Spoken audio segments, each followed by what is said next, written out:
नमस्कार मंडळी, जय शिवराय. आपण मुंबईतल्या यशवंत नाट्यगृहामध्ये आहोत आणि महाराष्ट्र शासनाच्या सांस्कृतिक विभागाने आयोजित केलेल्या राज्य नाट्य औषध स्पर्धेमध्ये आज वंशवेल नाटक होतं. वंशवेल नाटकामधलं संध्या या पात्राशी आपण संवाद साधणार आहोत. संध्याजी, आपलं स्वागत आहे मुलाखतीमध्ये. नमस्कार संध्याजी, आपल्या पात्रामधून आपण काय भावना मांडल्या, काय सांगा? नमस्कार, माझं नाव प्रणाली जाधव. संध्या हे पात्र हे पहिल्यांदाच साकारलंय मी वंशवेल या नाटकात. आणि या पात्राबद्दल मला असं वाटतं की नवविवाहित जी काही अपेक्षेने या एखाद्या घरात येते तेव्हा एक वेगळी स्वप्न घेऊन ती येते आणि तिच्यासोबत जे काही घडतंय वगैरे ते कुणासोबतच घडू नये ऍक्च्युली. आणि तेच ऍक्च्युली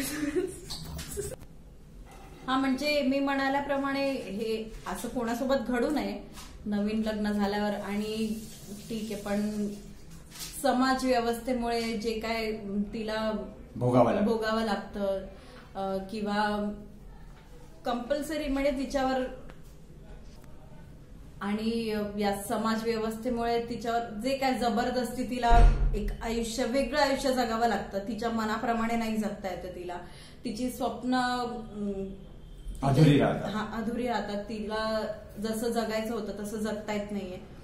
आणि त्यानंतर लग्नानंतर मुलगी पहिल्यांदा जेव्हा प्रेग्नेंट राहते, गरोदर राहते आणि पहिल्यांदा एक वेगळी काय म्हणतात, पहिल्या बाळंतपणाचे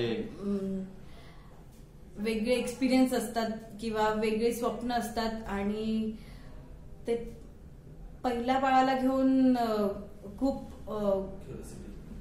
क्युरिओसिटी किंवा पॉज.